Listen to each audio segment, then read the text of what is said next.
My mom would have like all of the kids party at her house as opposed to like going out. So it was kind of that kind of mentality. And then my mom ended up getting on harder drugs. And then that's when it kind of went downhill fast. She died when I was 12. So wait a second. So she's letting you guys party at the house with alcohol and drugs before junior high? Okay, that's not normal. No. Every time I turn on my phone or the TV, it feels like the world's falling apart. The news is full of chaos, and if that's all you ever see, it's easy to believe everything's just getting worse. But that's not what I'm seeing behind the scenes. In real life, in our communities, I'm watching God move like I've never seen before. I've seen lives restored, churches growing, revival happening at business events, people stepping out in faith, and God giving dreams and visions, calling people to rise up and make a difference. And that's why I started Transforming Communities, because I want to show you what God is actually doing right now. I want to introduce you to my friends, people who are stepping up, taking risks, and transforming their cities for the kingdom. So if you're tired of bad news and you've been wondering if God still moves, He does, and these stories prove it. To support what we're doing and to hear more stories like this, make sure to like this video and subscribe to the channel. And if you want to be notified every time a new podcast drops, just click the bell icon next to the subscribe button. With that being said, let's jump into the Transforming Communities podcast. This episode is brought to you by Helping Captives. You know, it's crazy how many people don't realize that human trafficking isn't just somewhere else. It happens right here in our own communities. Helping Captives is a faith-based anti-trafficking organization that exists to provide freedom, hope, and opportunity to survivors of sex trafficking across the United States. They do this through their different services such as emergency and stabilization, 24/7 around-the-clock care, professional counseling, and much more. If you're a survivor of sex trafficking and need help, or you're wanting to support a survivor's journey, take the first step at helpingcaptives.org. That's helpingcaptives.org. All right, today's episode is one that I don't think a lot of people are going to see coming. I sat down with Sarah Bernal, the founder and owner of the lingerie coffee stands here in Spokane. And I'll tell you this is not the conversation that I think you're expecting. This isn't about coffee. It's not about controversy. It's about a journey. From a childhood that would break most people to building a business to now walking away from it on her terms. And somehow in the middle of all of it, God started messing with her. And we're going to get into this story, where she came from, how she built, and what she started seeing that she just couldn't unsee, and what is shifting in her spirit and her heart now. And this one is raw, it's honest, and it's the kind of story that doesn't get told enough. I'm really excited for you to hear this. Let's get into it. This is going to be a crazy episode, and I'm really pumped for it. Yep. I'm with my friend Sarah Bernal, and are you ready to break the internet? I'm ready. Let's do it. Okay. She's got a crazy announcement that she's going to make, and we've been having some conversation. How long have we been talking about? The 2 years, a year? A couple years. Or you've been processing some of this stuff. But I, for those of you guys that don't know or do know, Sarah owns the lingerie coffee stands in our area. And so you've probably seen them. It's probably hard not to notice them. But she's the founder and owner of that. Mm-hmm. And she's selling them and is going to and the new owners, whoever buys the stands, yep. She's doing something interesting. She's not part of the contract is they can no longer be lingerie coffee stands. So I thought, what a cool opportunity to have her come in and talk. We've been talking for a while. She's good friends with my friend CJ, who works with the ministry, helped us start the thrift store, is a survivor, owns a garden coffee shop. And then she's been down to a bunch of our Helping Captives events. So we've been able to build a friendship. At one point, we were behind the scenes looking at purchasing all the coffee stands and flipping them. But there's just certain things that I wanted to do with them, like move them to different locations that we unfortunately couldn't do. Yeah. So this is the next best thing is we're going to try and get everybody in the community to buy them. Yeah. and turn them into different use. But I thought this is just an interesting story. You have your own journey, mm-hmm. and your own life that you grew up in. And I've kind of noticed just a change and transition as we've talked over time, even with renaming the coffee stands and now focusing more on Bliss Coffee and things like that. So I thought, let's not just sell them. It's like, why don't we just tell people the journey? Yeah. And then maybe how you got to this point. I think it'll be epic. So Yeah. Are you down to do that? I'm down. Yeah. So first question I want to talk about is like, if you're open to it, just love to talk about your early childhood. Like, what was your upbringing like? And maybe what were some of the key moments that shaped who you are today? My childhood is it's hard to convey what it actually was. Okay. But we were, I would say, upper middle class, but my parents, they weren't raised that way. Okay. So my mom was raised in Toronto, Canada. So a really rough area, really unsupervised childhood she had. So she was pretty rough. She was street. I would consider her pretty hood. Okay. And then my dad, he was just more of like a partier, but he was really ambitious and he ended up starting his own company. So when I was young. So then you turned into a street hood partier? Kind of. Like it was like my parents, that kind of the lifestyle doesn't follow as quickly as like maybe the money comes, right? So we were like stable financially, but it was kind of a party house. Okay. And so my mom would have like all of the kids party at her house as opposed to like going out. So it was kind of that kind of mentality. Yeah. Oh, so you were the house that everybody would show up to and to party at. Your mom's the mom that would let all supply the booze and the weed and all that stuff. Yeah. All right. So it was pretty chaotic in that sense. And then my mom ended up getting on harder drugs. And then that's when it kind of went downhill fast. And then my parents split. How old were you when she started getting on harder drugs? Probably 10, 11, 12. Because she died when I was 12. Oh. And so. Wait a second. So she's letting you guys party at the house. Yeah. With alcohol and drugs before junior high? Oh my gosh, yeah. Okay, that's not normal. No, way abnormal. I was thinking like high school. Yeah. Like your mom was the mom that let people sneak over in high school. So you're talking straight up grade school. So when's the first time that you drink or smoke weed? Probably 9 or 10. Okay. Was the drinking and the smoking weed. Okay. My older sisters were doing harder drugs with her. She tried to do harder drugs with me, but my older sister being more of the mom at that time because my mom's clearly out of her mind. She had your back. Put a kibosh on that. Okay. Yeah. I was upset at the time. I thought she was ruining my day. But so, and then there was a huge fight that broke out with my parents. And she pulled a knife on my dad. And then they got in a fight. And then she ended up dying that night. And then he ended up going to prison. So that story is quite a long story. Hold pause. You didn't know all this story? Dude, no. Oh, and we're totally pausing right now. Yeah. If you're open to it. Yeah, I am. What happened? I mean, that's got to be, well, for multiple reasons. One, like, talk about a key moment in your childhood where it's going to shape some thinking and thoughts and all that stuff. Like, I think that's not a normal situation that people go through. Yeah.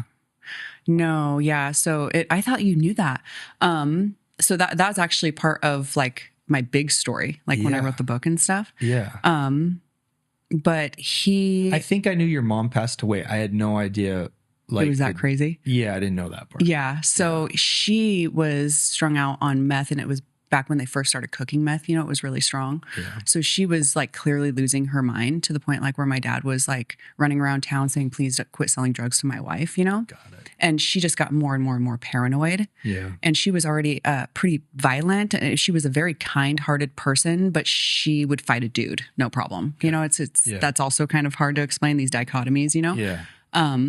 But that was who she was. And my dad was more of like the goofy guy who would like poke fun at you and then run away in the other direction, Yeah. And so he was actually staying with us because even that situation was unique. Like they broke up and my mom had a boyfriend living in her house with her, but my dad would still come over and spend time with us, stay the night with us sometimes, that kind of stuff. Mm-hmm. So he was staying the night that night and she was out all night and came home.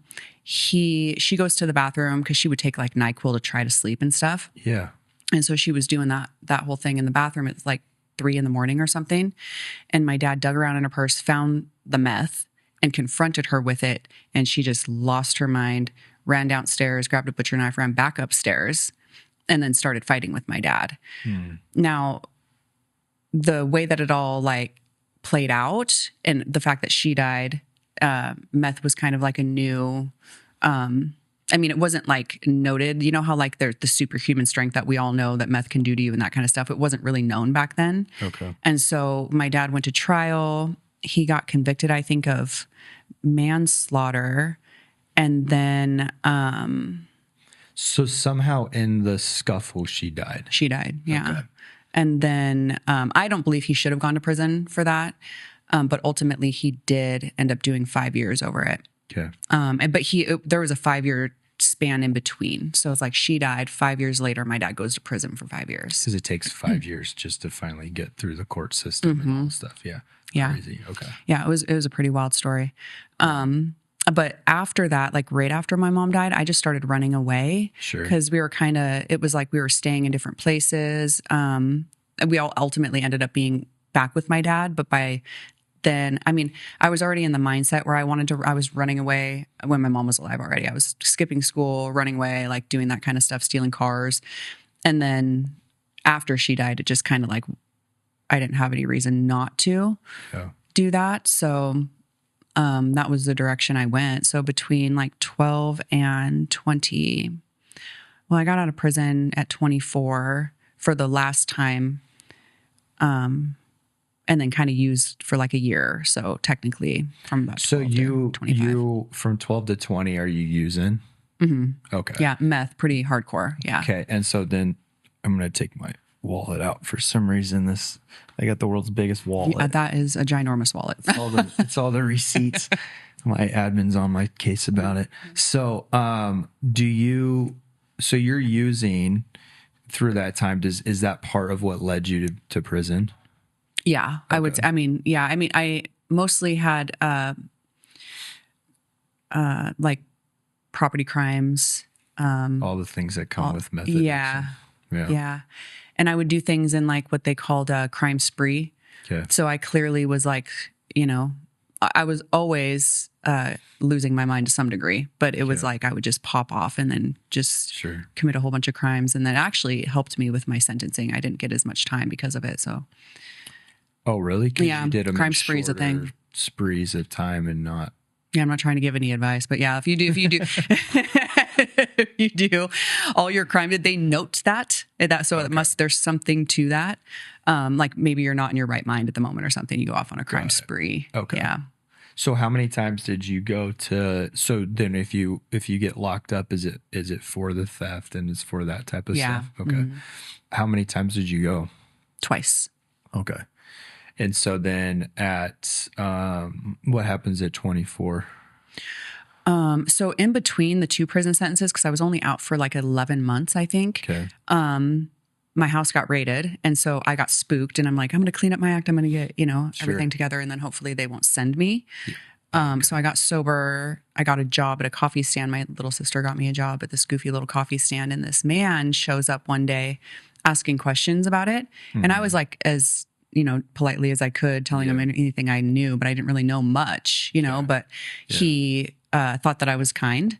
And so he was like, oh, I want you to run my coffee stand for me when I buy one, and I'm like, well, we should meet. Cause I'm like, this sounded like an opportunity, and I don't want to turn an opportunity down, but like, also I don't know what's going on with my future. Sure. So I met with him and told him my story, and he liked it. He was like, okay, you're honest with me. I mean, the only thing I could be at that point was honest, because my record was already, I think I was like 9 or 10 points. Well, I think you're like you're brutally honest. Yeah. I think, but that's what we love and respect about you is like you're not gonna blow smoke. You're just gonna keep it real. Yeah. So it's always easy to like know or work with somebody, friends with somebody that at least you know where they're at. Yeah. So yeah. So that. he must have kind of caught on to that. He worked for CPS, ironically, because I had lost my 2 older kids to my grandma, but CPS was involved. Okay. So it was really kind of a unique relationship. But he said, okay, well, when you get out, then call me and I'll give you a job. Okay. And I was like, okay. So like 2 years later, I call him from work release and he was like, oh, well, why don't you call me when you get out? And so I was like, okay. So he did actually end up giving me a job and I was working like the 2-hour morning shift at Mission and Green, the stand that I ended up buying. Okay. But right at that time, like it was like a family run business. Yeah. I mean, and he was busy. His kids were in soccer, his girls were in college. Like he had a ton going on. So it wasn't something that like he really had time to do. But he kept his word after 2 years. That's rare. Yeah. Yeah. It was very cool. Yeah. Cool. He is like, he helps a lot of people. So it was like kind of a miracle that I ran into him or he came through the stand or whatever. Yeah. Because he's just like that kind of guy. Okay. You know, he's amazing. Yeah. But he offered to sell me the stand for exactly the amount of money that was left to me from my mom dying. Okay. It was actually kind of weird when I think about it because it started out. So your mom dying 12 years prior? 12 years prior. So. Okay. And you didn't already get that money and run through it and buy meth with it? No, because whoever was in charge of it, basically my older sister was 18 at the time, so she got hers, but they just tied it up until we were all 25. So none of us could touch it until we were 25. That's actually probably a good thing for you. It was perfect. Yeah. Yeah, because you would have ran through that money. Yeah. That really fast. Yep.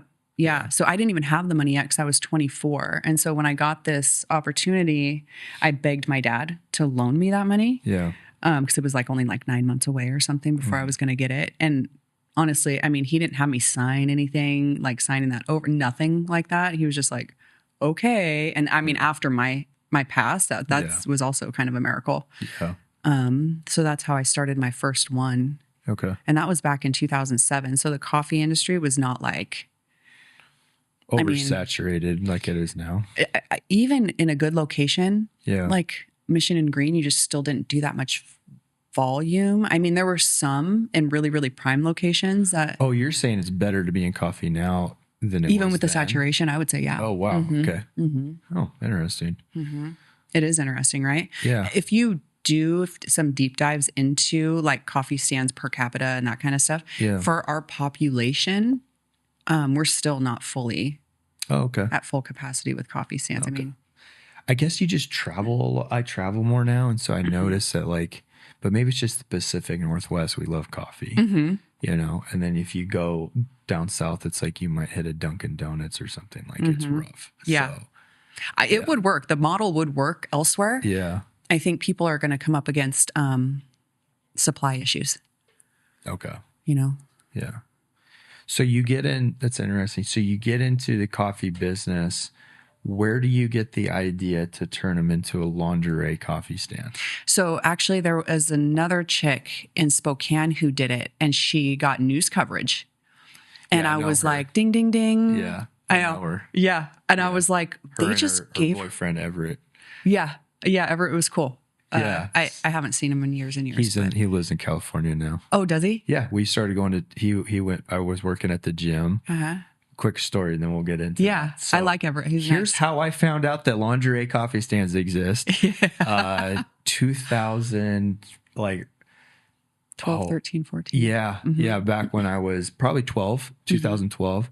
I'm working at the gym, started going to church. Everett's wrestling with his faith, but he's a nice guy and he works out really all the time. So I'm the front desk guy at the gym, and me and him become friends. And he would often come up and ask me if I could pray for him or something. We'd have those conversations. And I invite him to go to like a Martin Luther King march with me. And at this time, his girlfriend's stand is on Division. Yep. And we're downtown at the march. So he's not even thinking about it. And I have no idea that these things exist. Yeah. He goes, dude, that was so fun. We had a great time. Let me take you to my, me and my girlfriend's coffee stand and get you a coffee. Yeah. So I'm like, cool. Sounds good to me. Right. I'm probably I'm 37 now. So you're early 20s. Right. Totally clueless. When we pull up through in the back. Still don't see a sign because all the signs of like the lingerie stuff's out front. Yeah. No clue. We don't walk up to the window. We walk through the back door. Wasn't it a glass door back then too?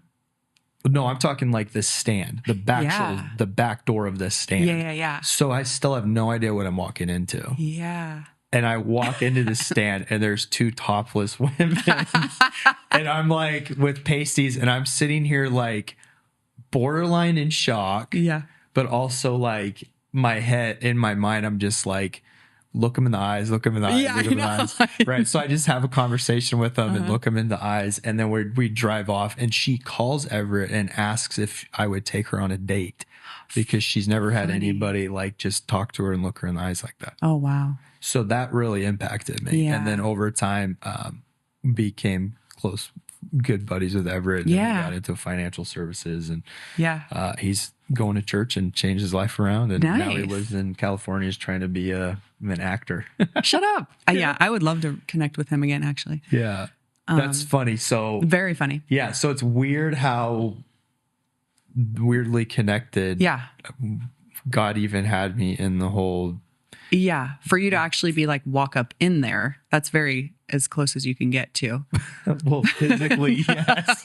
But just in what we do now to help women coming out of like the sex industry is just kind of interesting how connected I was to some of the players in it. It's very and strange. then now owning the old Deja Vu. So I don't know. It's just kind of interesting. Oh, But yeah. So that was my encounter. So you see the coverage that Gina gets and I was like, I could do that. I was like, I have no problem doing that. And I was like, I'll do that and I'll scale it. Like, I'm like, yes, let's do that. That is the business model. Because basically, back then it was kind of all the owners worked their stands. And that says something, right? It's an owner operator type thing. Yeah. Now you don't see that as much. Yeah. But you couldn't really own a coffee stand and not work it. Okay. You know, we just didn't do the volume. Yeah. And so, there was really, to me, no way to, I could buy, there wasn't a ton of coffee stands for sale. What I actually did was I just started door knocking, basically, for people who wanted to get out of it. Because I knew the owner-operator dilemma, so I was like, I will fix this for you.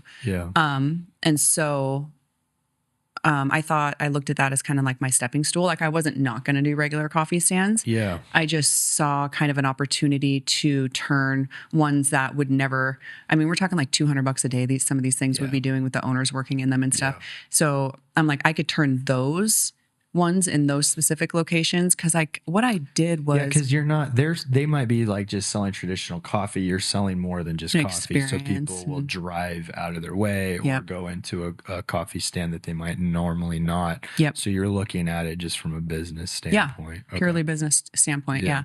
And she was so busy. And then after getting like the free news coverage and stuff, so I immediately thought, I'll just open one, I'll get the news coverage and boom, it'll go.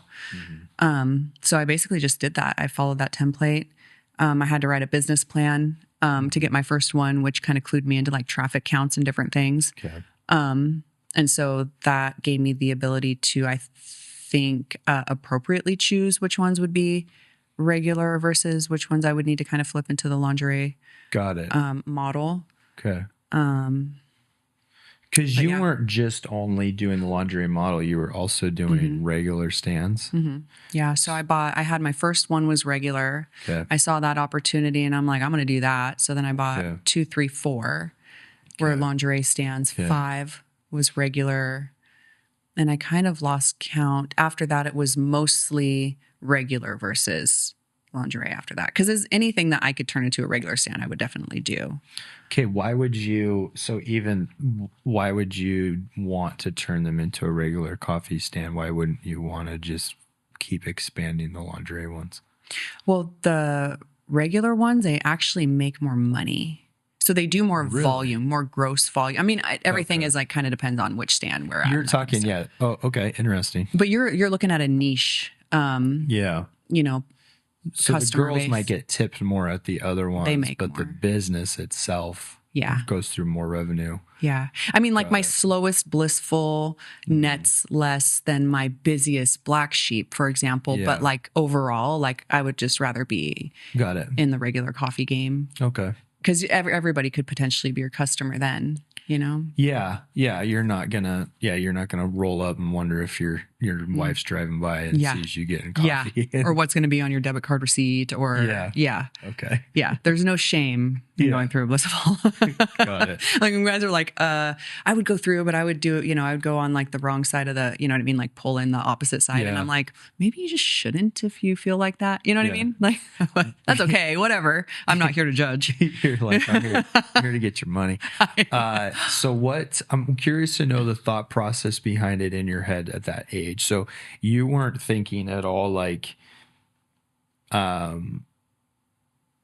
ethically, do I agree with this? Or you're just, I'm coming out of the party lifestyle myself. I'm coming out of prison. I got coffee business. This seems like a good idea. I know in talking with Everett's girlfriend and having those conversations with her process in her mind was like, she grew up in a very similar, like rough situation too. And had been around like some sex work stuff and seen all that. So in her mind, she was like, well, I'm helping these girls not have to go into the sex industry. In her head, this is what she was thinking. Or I just helped them get, I helped her pay for her. This is what she told me. It never leave my head. Like, well, I'm helping them make money. I just helped her buy a fake set of boobs. Like, she's doing good. Like this is the conversation she's having with at the gym. And so in her mind, she was in her heart, she was thinking like, she grew up seeing such a rough childhood that she thought she was genuinely like helping these women not have to get into a traditional sex industry. She actually might be. I was just wondering, that was her process, but I was wondering for you, like that was her mindset at the time, but I didn't know if there was something like that. She actually genuinely probably did help a lot of girls as opposed to walking in the street or something that they were going to do. I mean, there's no doubt. There's so many ways to kind of look at it.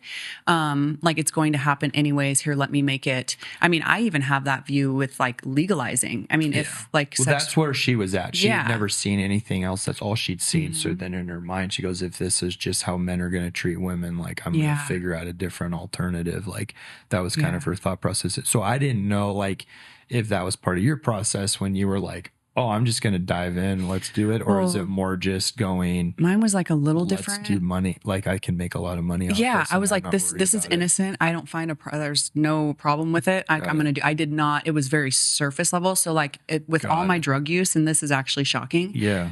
I met one girl in prison and I loved her. She's the sweetest thing ever. Who told me that she had sold her body for drugs or money. Okay. I had never met somebody who had actually, you do like the date the drug dealer guy. Yeah. That was it. You know what I mean? It wasn't like, I had never been exposed to that at all. So that was like the last thing that I thought any of these girls were actually going to do. Got it. Especially with the kind of money that they were making just by working at the stands, right? Got it. But I can see like even that perspective, like it's very, like I don't have a hard stance on right or wrong or whatever. It's very philosophical. I mean, I think we should all kind of discuss it. It's very interesting because I mean, if like say sex work was legal, then there would be certain precautions in place that would probably help with the safety of these girls. Yeah, and then being on this side, if you talk to the women that we work with, they'd be like, no. Yeah, and maybe, just get even worse. Yeah, exactly. And I'm still very naive. Yeah. So what ended up happening. Because if you wouldn't ask like CJ or Anya that question, you'd probably come out the other side with a different thought process. Yeah, maybe. Yeah. And I think it's worth talking about, Yeah. But yeah, I didn't even think anything like that. I was thinking this is innocent and the girls feel great about their body. They have no problem doing it. You know what I mean? Like I met a lot of girls who were like looking through more of like a woman empowerment thing back then. It's just like, she feels great. Cause I would never. Okay. But not because, the one thing that comes to my head is like, I could not imagine exposing all of my skin to the public and feeling good about it. Like I had more insecurities than that. So for me, when I saw a girl get like that naked and be like feeling good about it, I was like freaking right on. Like, I love that for you. Okay. You know? So there wasn't like a whole bunch of like deep thought until, what ended up happening was one of the girls was like, hey, so-and-so is on Backpage. And that was, okay. Yeah. So that was like a website where you go to prostitute, I guess. Yeah. And I was like, what is that? And I was like, no way, you know? And so then I looked it up. I saw her picture and I asked her, I'm like, hey, and I was very concerned. I was like, why are you doing this? You know? And I did see a lot of drug use with these girls. And so that was something else that, got it. Kind of, you know, I was like, oh, I don't know about this. Cause like you maybe And how old are you when this happens versus when you launched it? Like how old were you when you launched the first lingerie coffee stand versus like when you heard about the Backpage thing? So I was probably 29, I think, when I first started. And then the Backpage thing, I was probably like 30 or 31. It was really quick. Oh, okay. So relatively. Because I opened them up really quick. Okay. And so it was the downtown stand that they were working at. So that was number Got it. 4. Okay. My third lingerie stand. So it was pretty quick. Yeah. And it was like prior to like the paper, what was that? Snapchat, premium Snapchat where you could pay. Yeah. And I'm like, I don't even know if this is legal. So it was a lot being thrown at me at one time. I was like, whoa. So I confronted that girl about being on Backpage. And then she was like, she's my enemy. She's trying to set me up. She's like, whatever. And I believed that. Yeah. I was like, oh, that's crazy. Girls are crazy. Like, I mean, that's nuts, you know? Okay. But no, I started to find out that a lot of them were doing extra stuff. And I'm like, I'm actually not okay with this. Because like beyond your, you know, what you're doing to yourself, you're then using my like, what I put my name on to advertise. So I'm okay with like, you know, feeling good about your body and like, you know, showing it off or whatever. But when it comes to like all that extra stuff, I started to get really weirded out. I was like, dude, I don't. And then I didn't even know if it was like legal. Back then that was kind of where your line was. Oh yeah. I was like, I'm okay with not this, but when it comes to like, actual selling your body for sex, that was your line. Oh yeah. I was like that freaked me out. Okay. On another level. Yeah. Cause I just didn't really understand. For one, I'm like, well, I don't know what kind of drugs you guys are doing, but if I was making like $300 a day, I would be fine. But apparently that's not enough. I don't know. So, yeah, I started to become concerned, and then like actually specifically concerned for certain girls I got really close to. Okay. And then it kind of started to go like, it was like there was a point where I saw girls feeling trapped by money because it's like they could leave the industry and go do something else, but they wouldn't be making the money. So they always ended up coming back. So they wanted out, but couldn't get out. Got it. And then I started hearing them talk about how, you know, they had a hard time with like their boyfriends treating them right and like that kind of stuff. And then I kind of thought, oh, I guess it's going to be really hard to find a guy when your pictures are all over the internet, you know? So it was like kind of like went down all these different rabbit holes. And I'm like, oh man, I don't know. And then it came a point where I kind of wanted to get out, and I'm like, but then the money, you know, how am I going to replace my income? Got it. So then I kind of started to feel that trapping. And that's where it's like hard for me, I think, looking back on my life and looking back on like how we would party, or you just like back before I was really serving the Lord, the lens of which I was looking through was different. And then I got saved and like everything kind of started shifting and changing. But that was one of the things I started noticing. I was like, a lot of these decisions that I feel like a lot of the women are making have to do with just needing to survive and having to make income. And so that's where my heart was like, and I wish as men or as a culture, we could provide other revenues of women making great money. I know. Without them having to do something that maybe internally deep down they don't even really want to do. Yeah. You know, that's a rough place to be, where a woman feels like I have to go work at the club, or I have to go work at this lingerie stand because I have to feed my kids, and if I don't do this, then I can't, you know, make it work. You know? Is that kind of something that you were wrestling through watching? Yeah, I still wrestle with it because it's still like, I've done a couple things. Like I noticed that the super young girls, when they were like 18, because there's no age limit. Honestly, I could have hired 16-year-olds if I wanted to. It's like that kind of very gray area. So 18 was always like the thing. I was like, no, you're going to wait till you're 18. Like walk me through. I mean, I could understand why you would say wait till you're 18, but what do you mean? Like, how could you possibly hire I mean, you could hire a minor. There's no at a laws. coffee stand. but you're talking a 16-year-old could like do topless Tuesdays and stuff. I don't know. I'm not trying to put any ideas out there. I'm actually kind of worried about like Got it. giving people ideas. But Yeah. there's no law prohibiting But you're that. saying there should be. for There sure. absolutely. Honestly, I think that the 18 is an arbitrary number, period. I think that Yeah. with science and what we know about the human brain, that when Yeah. you get like maybe 23, 24, 25 should be the legal age for making any kind of very serious decision, Definitely to be for honest men. with you. Yeah, definitely for guys. Yeah. But even the girls, like I've had this discussion and I've seen them grow because I've seen them. Some girls I did have since 18 because I Yeah. didn't raise the minimum age until 3-4 years ago Yeah. or something. And that's when, and there was a specific thing that happened that made me do that. I was like, oh, Okay. we're raising this age because I noticed the 18, 19, 20s, way more wild, way more off the chain, way more likely to have a drug problem, way more likely to go off and do the extra stuff. And so I'm like, just cut that off. I could see. And then I learned about the human brain forming You got it. when that prefrontal cortex is actually solidifying, and it's way later than 18 for girls also. Oh. And then if you ask any of these girls, they will tell you they can remember the year that their brain just switched. And it was like it became less about me, and they started to be able to, you know what I mean? And make better decisions and stuff like that. I don't know if you remember that. I can remember a clear switch. 1,000%. Yeah. But I always just I kind of put them, well, one, around 24, 25, I got married. Yeah. That'll change Yeah. you. Because now you have another human that is more, well, for me, my wife's 4 years older than me. So it was like she's, helping me process these things, helping me process emotions that I'm like, wait, I have emotions. Like I thought I had 3, Happy, sad, mad. Yeah. Yes. And so like that's about all I thought, and also I got saved at like 18, 19 years old, and it took about 2 years to really, get completely out of the party scene, even with wanting to like serve the Lord, because all my friends were in it, and I part of me enjoyed it. So I kind of just assumed that maybe my mind's part of it was prefrontal cortex, but also part of it was just who I was hanging out with, what I was learning, what I was bringing into my spirit, what I was reading, what I was listening to. All of those things kind of were shifting my mind at the same time. So that's kind of where my mind really started shifting. But I do think the first time I think at the 24, 25 year, there is something that shifts. Yeah.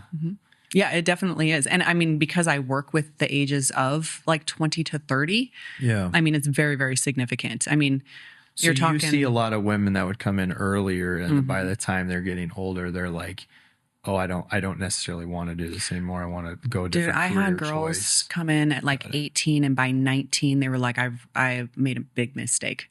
And by then their pictures were all over the internet. Yeah. Yeah. So I'm like, dude, this is. Or they've had guys from all over the community going up to the coffee stand. Oh, yeah. And like now that's just how they're viewed. Yeah. And then they're not treated the same. Yeah. I would say not. I couldn't imagine. Yeah. Well, you gotta imagine, like if you're at a house, or we're hanging out at a house, like we would, just connecting, hanging out, and then all of a sudden, let's see, you walk in and you're one of the ladies at the lingerie stand. How are we explaining her to our friends? Yeah, exactly. Yeah, she's getting treated differently. Like there's no way around it. Of like, what do you do for a living? Oh, I work at an architecture firm, or I work at McDonald's, or I work at whatever, and then she works at the lingerie stand. Yeah. Like, or she's a stripper. Like, those conversations definitely come up. Yep. And so I think there's no way that they aren't talked about or maybe looked at a little different. And how they feel about it. Yeah, and I think all of them would say that from the one we've worked with that have come out of that stuff. Like, they all have a sense of whether they're down with it and cool with it or not, they have an understanding that they're now viewed a certain way. Oh, totally. Even owning them is like, I was like, oh, that chick, like maybe my kids going to school with my kids. They were all in private school and stuff. And I'm like the mom that owns the lingerie coffee stands. Yeah. I'm sure everybody knew. Yeah. Yeah. So You think? Yeah. Yeah. So Yeah. I mean, I don't know. I'm like not much of a social person, I Yeah. would say. And But if it got out, they would all know. You would be branded. they all did You'd be know. branded. Yeah. Yeah. So there's no doubt about that. And then they would get to know me and they'd be like really confused. They're like, why do I like you? I'm like, I know, I get it. I get the dilemma, Yeah. But I'm just like, again, I'm not super social and Yeah. not super affected by societal norms or opinions. So thank God for that. But my kids, I mean, kind of thank God they ended up going to like a private school, because that's not like, we're in public school, the parents are like telling their kids, and then it's become this whole thing, like with my parents dying or something. Like my kids still deal with it. My youngest sister's daughter is still dealing with the rumors and stuff in the West Valley district from it, so Wow. people talk. So I think that saved From us your quite a bit. mom dying, or from you? Yeah, from that whole thing, because okay. then it was like the guy that owns Rick's Garbage and now he's in prison. It was like this big, thing. And so it's like West Valley news and kind of their history, and it never really goes away. Oh, okay. So yeah, there's just a lot of things that will like haunt you for the rest of your life, And I definitely think the stuff that girls are doing today with their bodies and stuff online is going to follow them forever. Yeah. Yeah, I want to get into that a little bit. So what happened, because I think these two kind of correlate. What happened why did you change what exactly happened to make you raise the age? Oh, so there was 3 girls working for me and they were all 18. And I actually heard about it kind of after the fact. I was like, what happened to these girls? They all quit at the same time. Well, what they ended up doing was sextorting some man. So they were doing extra stuff with this man. So again, it was like, why are all these young girls doing this, right? It was always the young ones that I was catching doing this stuff. And they were like threatening to tell his wife if they didn't give up money and his car and like all this stuff. And I was like, I am done with this craziness. It was just too much, And so they were sending him nude photos or asking him to send photos back to them and then blackmailing him. I think that they actually met up with him and then were blackmailing him, but whatever they had on him, they were using it to blackmail. Okay. And I was like, this is just too crazy. And then that was like I was already kind of thinking, and I don't remember why I was thinking that, but I was already kind of like, there was a couple of really young girls. High school girls wanting to apply to work there. And then I think that's part of the thing where you're going, I don't know. Like they were just waiting. I don't know about this anymore. And I feel like the conversation we had, you were kind of saddened by it a little bit of like, wow, they're literally just thinking, I can't wait till I can get, out of high school or whatever, so I can start making a living like this. Do you think it's because of like shifts that have happened in culture with OnlyFans and with women making lots of money, that these kids are all on social media, so this is who their new heroes are? Like, this is how I can make money. And do you think that's like better for society or worse for society? No, I think that's horrible. And that was one thing that I was like around for, that shift of like all of the OnlyFans coming out and all of the premium Snapchats and all of these different ways to sell your body online. And I was like, whoa, this is like crazy. So that was, I was trying to kind of deal with like how to, because can I restrict people's social media? Like, I don't know.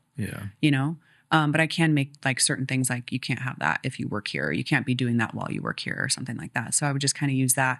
But I do remember because I knew about this prefrontal cortex that's stuff. Crazy. That's hard. That's crazy for me. I'm just being completely honest, because I'm going like, they're making a living off of how good they look at the coffee stand already. Yeah. Right. Yeah. So if they're not attractive, there's probably not a lot of people coming to buy coffee. But if they are attractive and they are nude, they're making money off the coffee. So I'm trying to figure out in your head why this was okay, but this wasn't. Yeah. In your mind. Well, because in my mind, I'm going like, I kind of lump them all together, I guess, of like, they're all,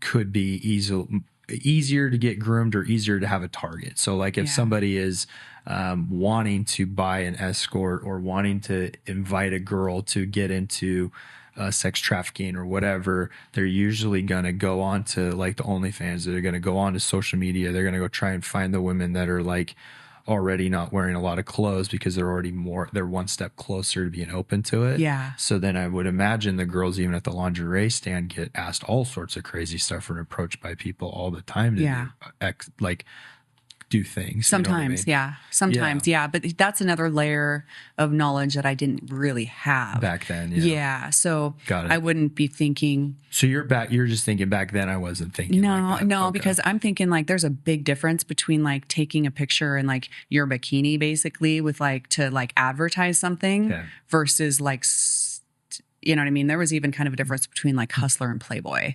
You know what I mean? There's like levels of like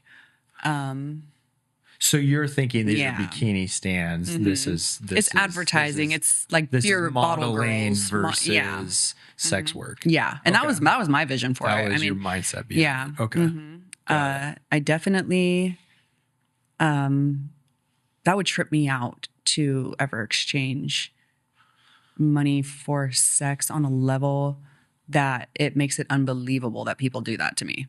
You know what I mean? Like I find that unbelievable that's a thing. That would be terrifying. Like there's an instinct inside you, or there should be as a woman, that makes you fear that to a huge extent. I mean, like that should be like life or death feeling like scary because that's your instinct, right? You're a woman. Yeah. Like that's your, I mean, there's evolutionary biology that backs it up. You know what I mean? So to me, if you don't have that fear, then I'm like, what has happened to you? Got it.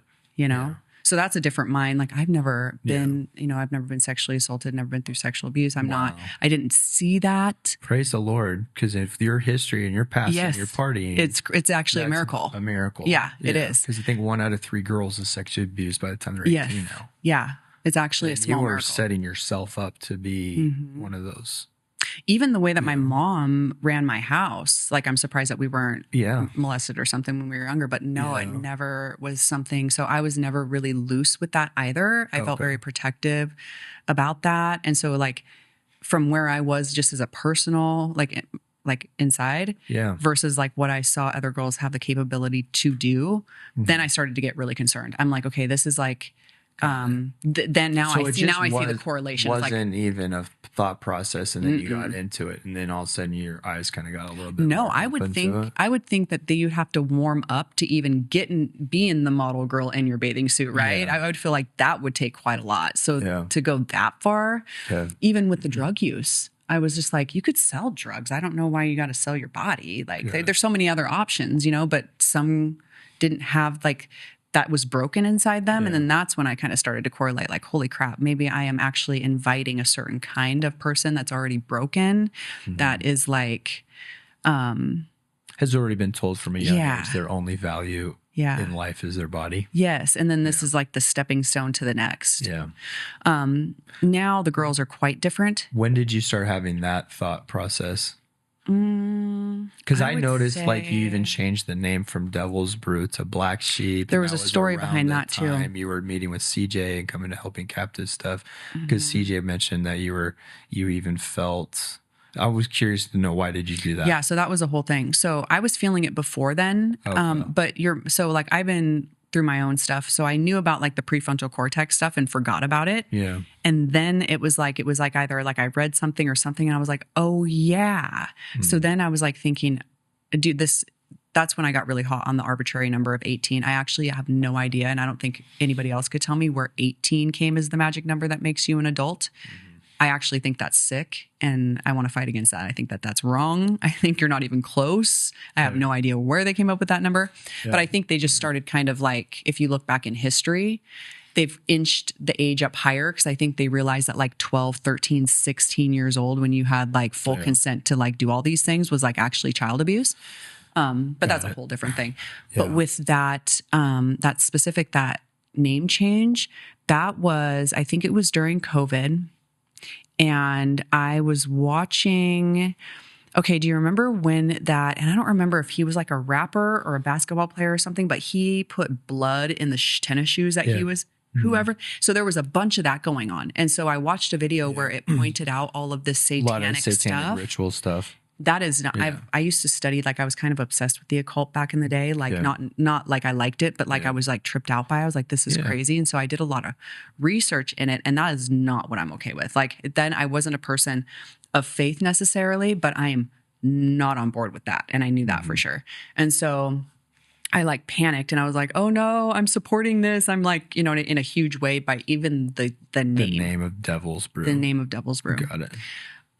Ironically, I changed the name to Black Sheep, and then I put a ram head all over everything that I just realized because I take breaks. I even take breaks from work. There was like a lot of time, like years and years, where I didn't even work in the lingerie stands. They were just a business that I owned, and I didn't really know what was going on in them. Like I had somebody else running them and stuff. If I did stay plugged away and on track with things, they would probably happen a lot quicker in my life. But yeah, so I did. So you just went from Devil's went Brew to Devil straight to like the Black Sheep with a satanic incognito symbol. satanic. Like it looked like I just went underground or something. That's how I feel. I was like, so this happened like just a couple months ago, where I was like, what have I done with the ram head? Got it. Like, that's even creepier to me than just saying Devil's Brew with the cute little whatever with the little witch's brew or whatever is way more innocent than the ram head. So I got to fix that.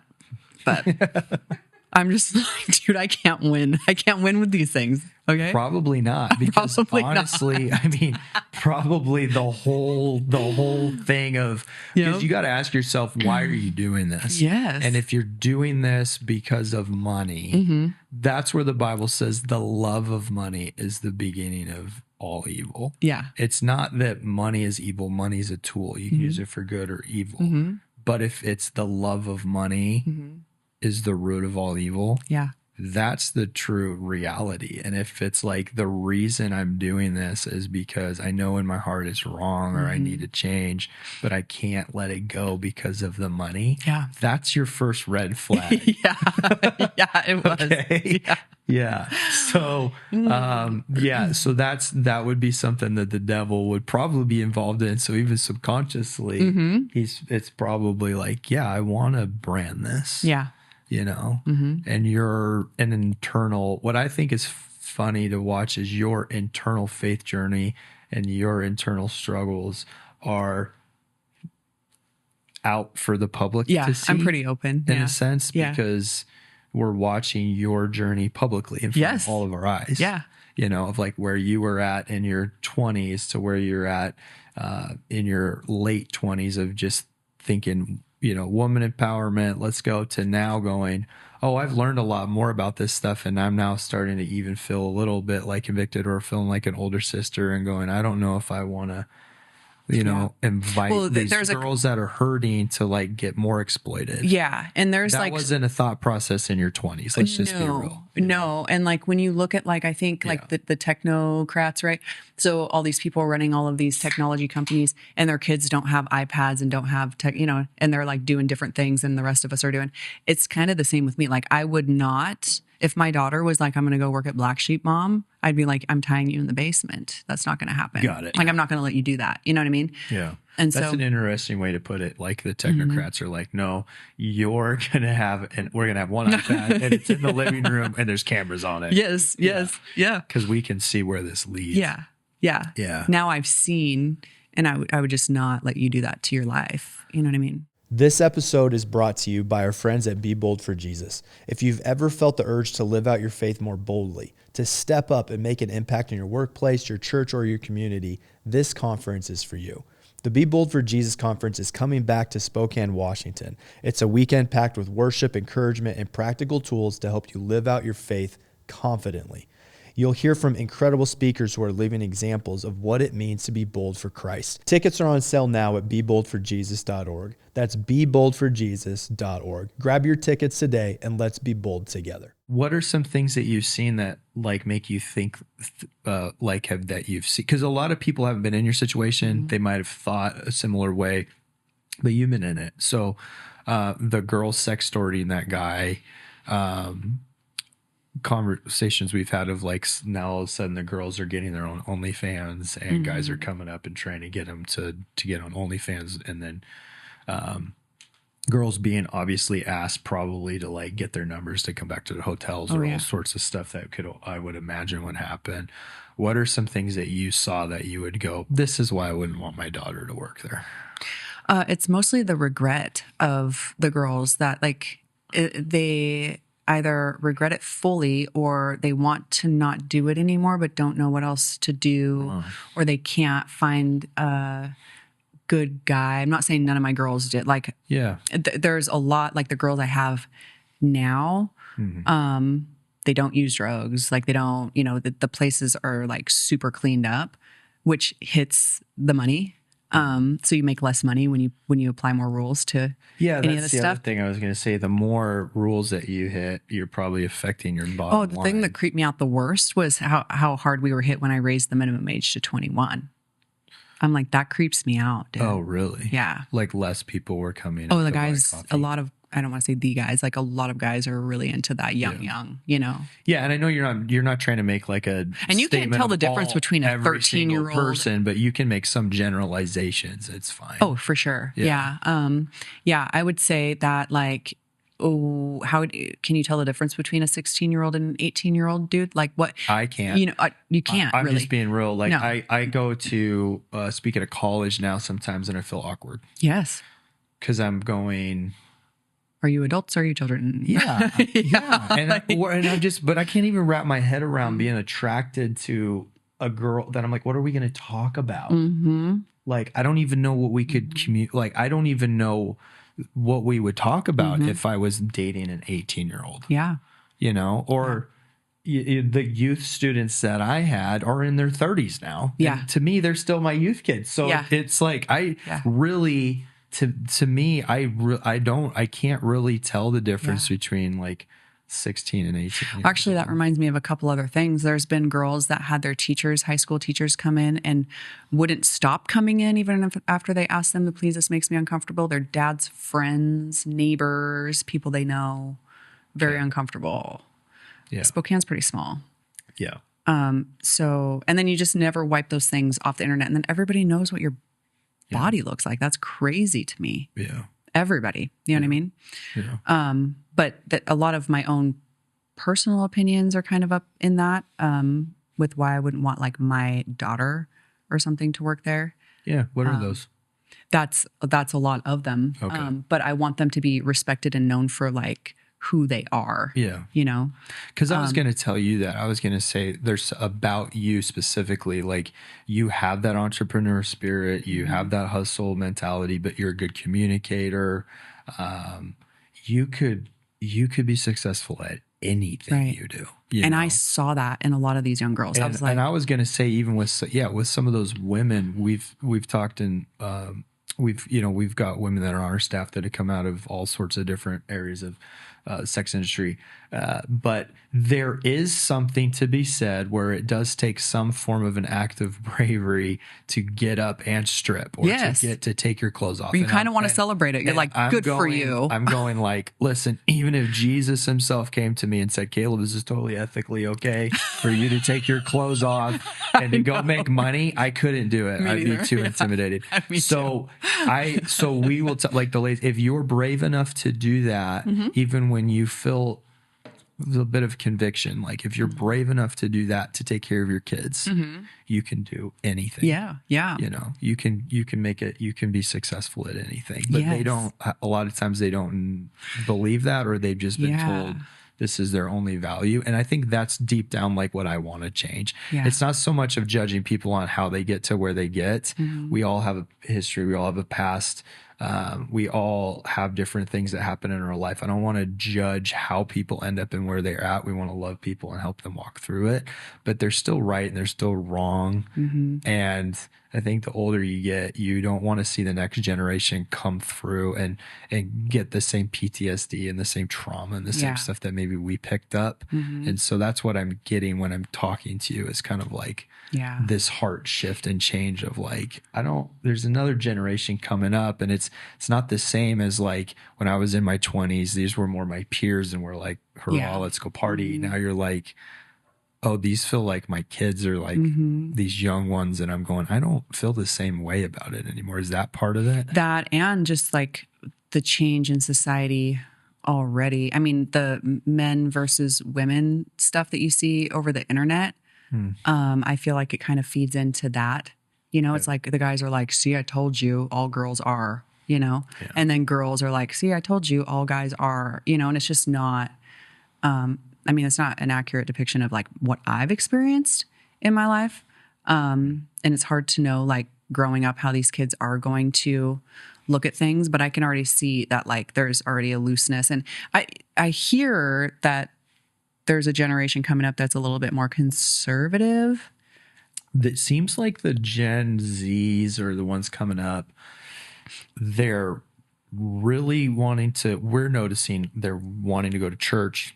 Yeah. They're becoming a lot more conservative. And they're teenagers right now? But I think, I mean, there's still a lot that are, you know, like anything. I mean, there's still a lot that are caught up in a lot of this stuff, but the ones that are, there's a lot of them that from having conversations with them, they saw our generation, they saw where it led, they saw the divorce rates, they saw all the pain, they saw all of the drug addiction, and they go, this doesn't work. Yeah. We want something different, and they want truth. And that's why a lot of them are flooding into church now. Yeah. Like a lot of them are. So that's good, because even just getting off the internet, I mean, it's like that was kind of a big thing with the younger people when I was doing that, and when all of the premium Snapchats and all of the social medias kind of went towards that extra stuff.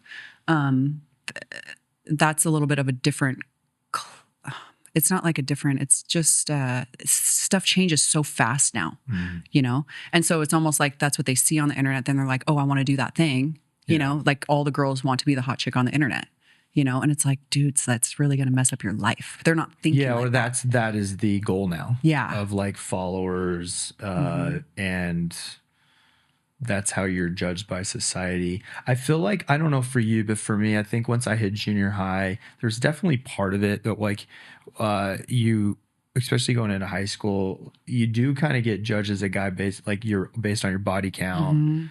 I mean, there is a part to play in that. Yeah. I would imagine for a young girl, you kind of start feeling like your value and worth is probably based on what you look like and what you can get a man sexually. I would imagine. I still feel like being pretty is the most important thing.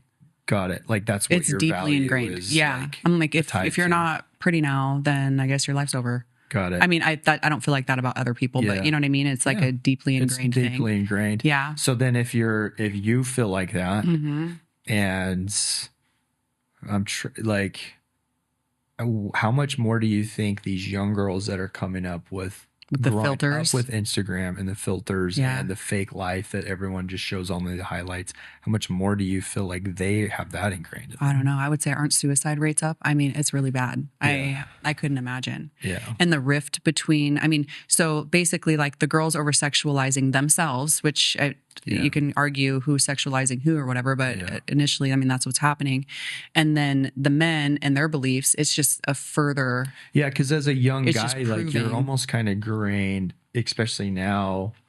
I mean, you started partying at a really young age, but I would say most young guys now, or even for me, I started looking at porn when I was like 10. Yeah.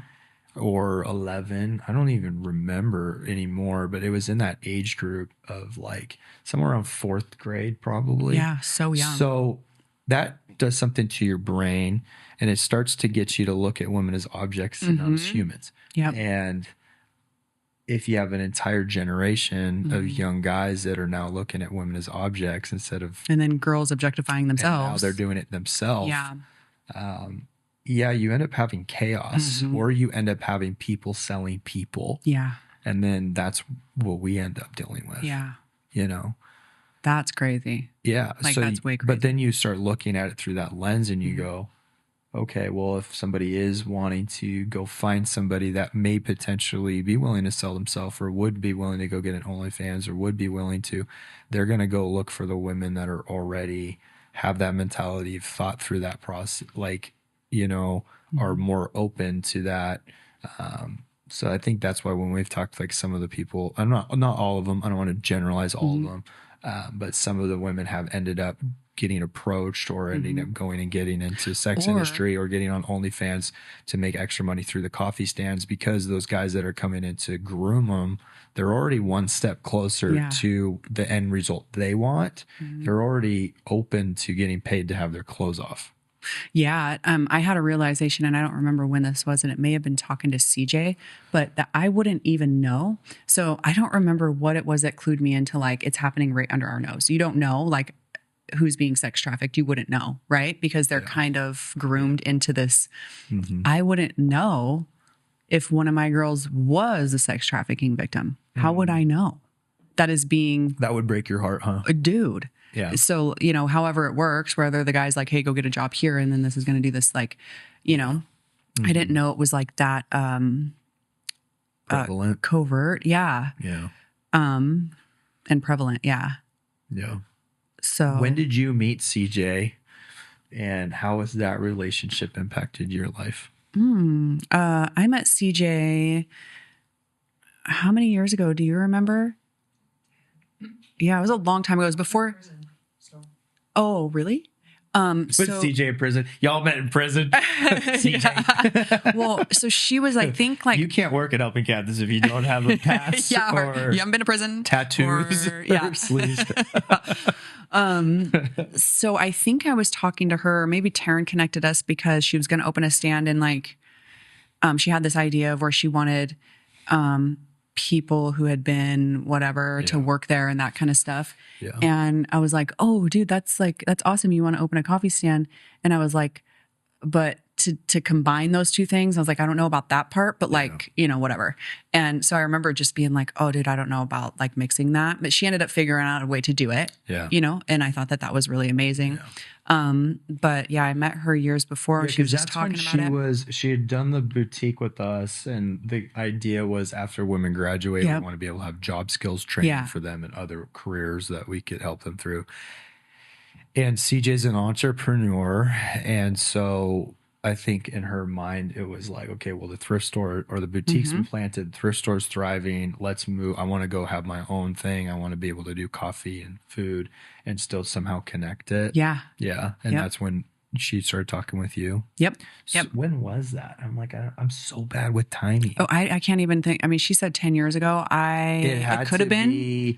I'm trying to remember. We had moved from the boutique where CJ was at to here because we were running a bunch of food through there during COVID. So it had to be pre-COVID. Yeah. Or maybe like 8 years ago, which is crazy how fast time goes. Yeah. But then she ended up doing it and giving money away before she was making money. And I mean, I was told her, I don't know about this, like multiple ways through. I was like, I don't know. I mean, I was like, you can't really give money away before you make money. I don't know. But she did it, made it work. The biblical principle of like, she's very serious. I'm doing this to further kingdom initiatives. And it's worked out. Ministry.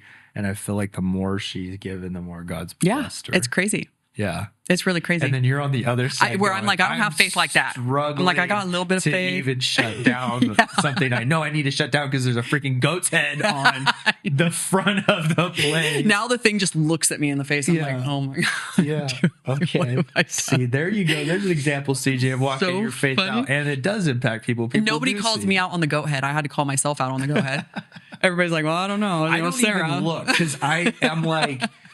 I don't even look because if I'm with my wife in the car, it's right there. I'm like, God forbid, there's a really, Lamborghini parked outside, and I want to look at the Lambo. But if I glance over in that direction, I'm gonna get socked in the face. So like, I don't even know what your logo looks like.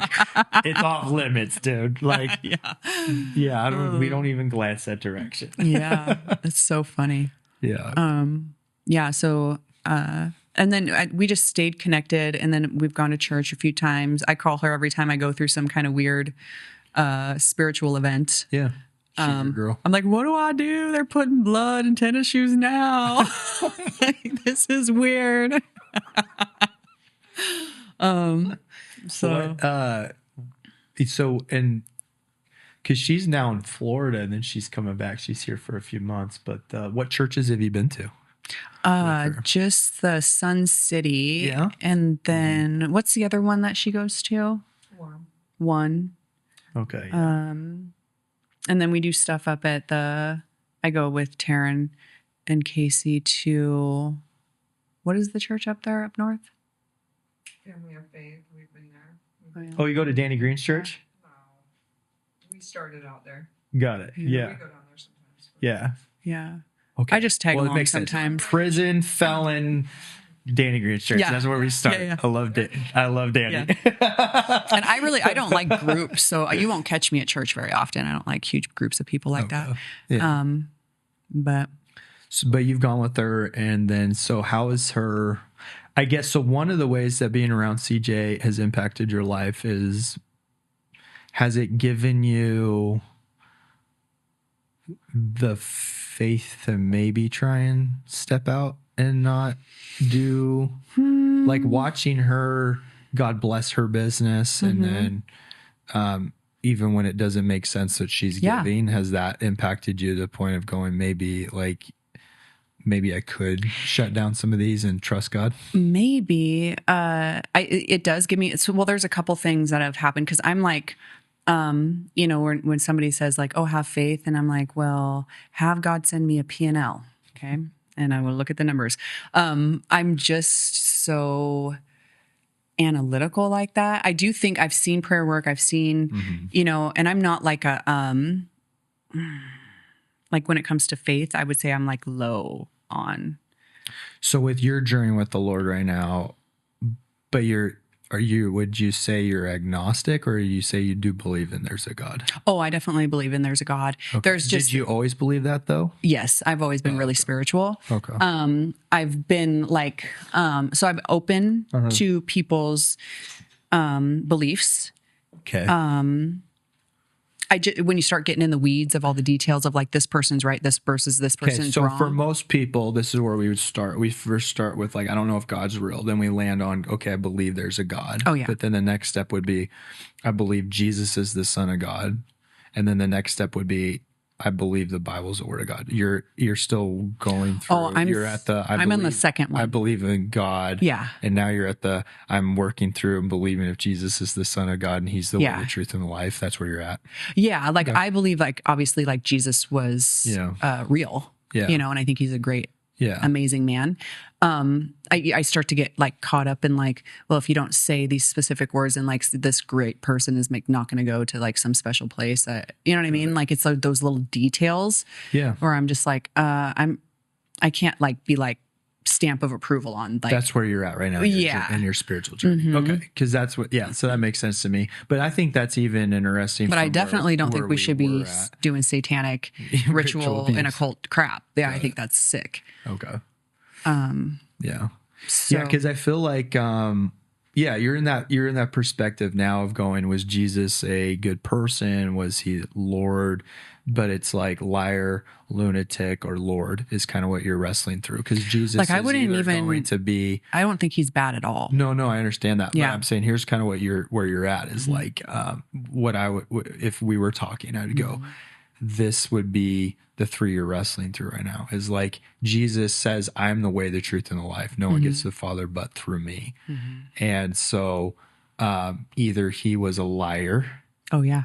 Yep. He was crazy and a lunatic, or he is who he says he is, and he's Lord.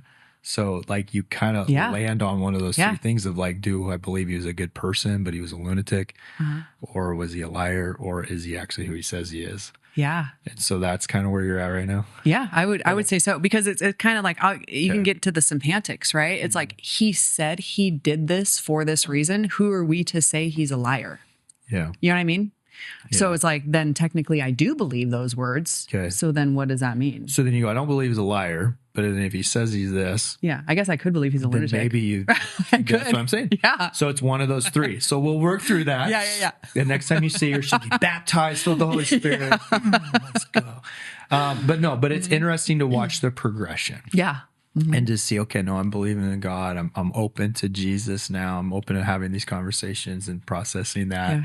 My gut feeling. And then outside of your external life, you're changing the names from Devil Brews to this, Yeah. and then transitioning out. So it's so funny to watch somebody's internal change Yeah. impact externally, but then ultimately end up transforming a community. Yeah. Yeah. You know? Yeah. I mean, ultimately, like I want to do the right thing. You know what I mean? Yeah. That would make me feel much better. And through, so I've sold a couple of these stands Yeah. to a couple different girls, and they did so well, Yeah. like way better. I mean, you're talking like double and triple the totals that I ever did out of there. And so even that doesn't give me the faith to think that I can, because what I'll think is like, okay, I'm a bigger brand. Like I'm not so niche. And I think these little boutique coffee stands have a real draw to them. Yeah. And then they can do all these extra special little things for their customers and different things that on a grander scale, I really can't do or pay attention to. Yeah. And, Well, just for the listeners, when did you, because you're now selling, you still have Blissful. yeah. What's your vision for your coffee business? And now from my understanding, you are wanting to sell the lingerie ones, but you've done something unique, is that when you sell them, you've said the only way I'll sell them is that they're no longer lingerie stands. Yeah. And many of the buyers haven't wanted to keep them. So how did that's you good. get to that point to be willing to say that? Because we were probably a couple of years ago talking about, or this last year talking about, how do we convert them from lingerie stands to normal coffee stands, and could Helping Captives get one of the stands and put them at the Freedom Center and turn that into something that would be kind of cool, but we couldn't physically move one. Yeah. I'm just curious, for their listeners are going to want to like hear more about that. Like you are trying to sell them. I think I might flip a couple of them now. Got it. Okay. But you 'Cause there's are been trying time. to sell the coffee stands, and you're actively trying to convert them from Black Sheep and Devil's Brew to just normal coffee stands. And for those listening, if they were to purchase or want to purchase, somebody was going to come and purchase a lingerie coffee stand, they can't remain lingerie coffee stands. Why? Oh, there's a couple of layers. If I want to get out of that, okay, so the way that I run these things is not like anybody else would. I mean, I have somebody that... But there's something there, because I'm like, is it from the training you've learned with Helping Captives? Is it stuff that you've learned just through what? Because your lens kind of shifting and changing, being connected with CJ, like, because if you're just in this to make money, you would just sell them. Who cares what they do with them? Yeah. There's more conviction, and there's more going on than just, I just want to sell them. Like, you're going, I want to sell them, but I want to convert them, and I want to transform our community in this way. Yeah, I think that they would be ran really bad, and a lot worse things would be happening through them, and I would not want my name ultimately attached to that. Got it. But even if you'd sold them to another person, they ran them bad, it wouldn't be your name so much, because it's not you. I would feel pretty However, your spirit, I would feel guilty. Your spirit would know I helped create that. Yeah. Okay. I mean, or I knew better. Yeah. Yeah. Like I walked this out for a decade. I know what happens. Yes. I know what I'm doing. Yeah. Yeah. And I know what, like, if you are not aware now of what the girls will try to get away with, if certain girls, you know? Yeah. We don't even attract that kind of girl anymore because they can't do what they want to do there. Because you've limited so many of the rules. Yeah. And then your revenue streams decreased. Yeah, for sure. And when did you start? Probably by 30%, I would say. Got it. Do you think that going through kind of anti-trafficking training or being at the Helping Captives galas, because I've seen you there. Yeah, that does help. Like, how has that impacted you? Some of them have been really, I mean, especially when you have like those speakers come up and tell their stories and stuff, it's like super emotional. But the weird thing is like because I'm so strong-minded, I can't I couldn't for a long time imagine how this grooming thing happens.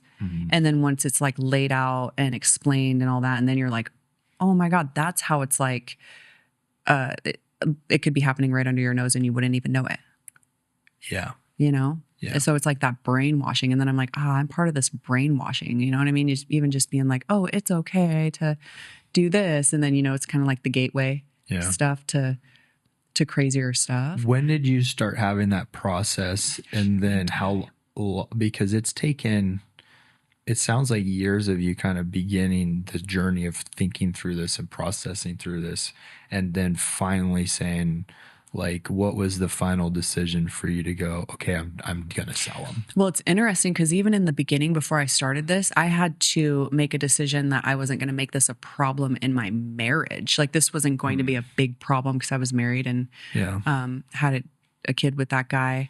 And I'm like, how am I going to keep this like out of my own personal life? So I already knew it was something, an industry out there that I didn't necessarily want to touch my home, you know? Interesting. And so I was like, I'm going to do it. It's like, do you want success or do you want to be, you know, limited by your whatever insecurities? That was your first step of like, I'm going to change my standards, my morals a little bit. I adjusted. For money. I adjusted for money for sure. Okay.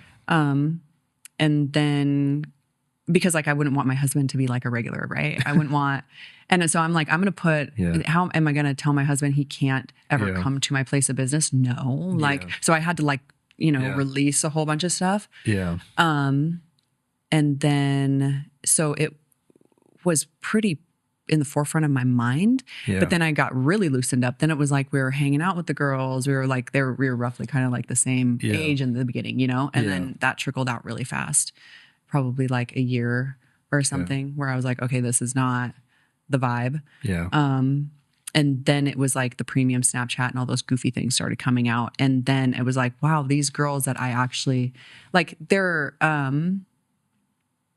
more my style. They're easygoing. They're not super judgmental. They're, you know what I mean? And so it was like, I always got along with them like a lot better. Okay. And then because we were so close and because they started opening up, then I started to see the problems with it, the problems within their relationships. Yeah. You know, some girls they would quit because they got a new boyfriend. They didn't want them doing it and that kind of stuff. And then they'd be back because the boyfriend, you know, and I was just like, oh, this is lending to a lot of other kind of dysfunction, you know, in other people's households. And then you're also running Blissful and that. So you're seeing you're seeing the difference. Yeah. Like in real time between what's going on here and what's going on. Okay. Yep. Yeah. So it was just kind of like slowly things trickled in over time where I was like, oh, this is like, and to be fair, maybe when I was using drugs and doing that, maybe that wasn't a big thing versus when I was, you know, because I was at that beginning stage of when OnlyFans came out, you know, and so it was like I was already in business and then all this stuff started coming out. So maybe it was more prominent at that time. But yeah, I started to kind of see it for what it was. But the big ones was when I remember the girls, and I was thinking, this is my advertising. So when they would like quit or whatever, and they'd be like, I want my pictures down. And I would be like, should I do that? And then I was like, oh, yeah, I got to do that, you know? And then boom goes all my marketing, you know? Like one of my most attractive girls wants her pictures down and I don't have to, but I couldn't help but do it, you know? And there was times when I didn't want to, you know? And I'm sure the girls were like, I was like, let me think about it, you know? And then I was just like, no, I can't keep their pictures up here. Got it. So when was the final straw when you were like, I'm going to do this? I'm going to sell them. Do you remember the moment? No, I don't think I do. Maybe it was the time when I called CJ it was around maybe that time when I started getting freaked out about me basically feeding the devil is what I felt like. I was like, that's not what I'm trying to do. Yeah. Like I'm not necessarily trying to promote. But that's when you were like, I'm going to start you were like in your head, you're like, oh, I'll just rebrand it. And then it was like, Well, that didn't solve the problem. I know, dude. So that's what I was just curious to see, if there was a moment where Mm-hmm. you're, because I'll be honest, from somebody that's walked through my own faith journey, Yeah. you see it in other people. Uh-huh. So you notice and you can see God pulling you in. Yeah.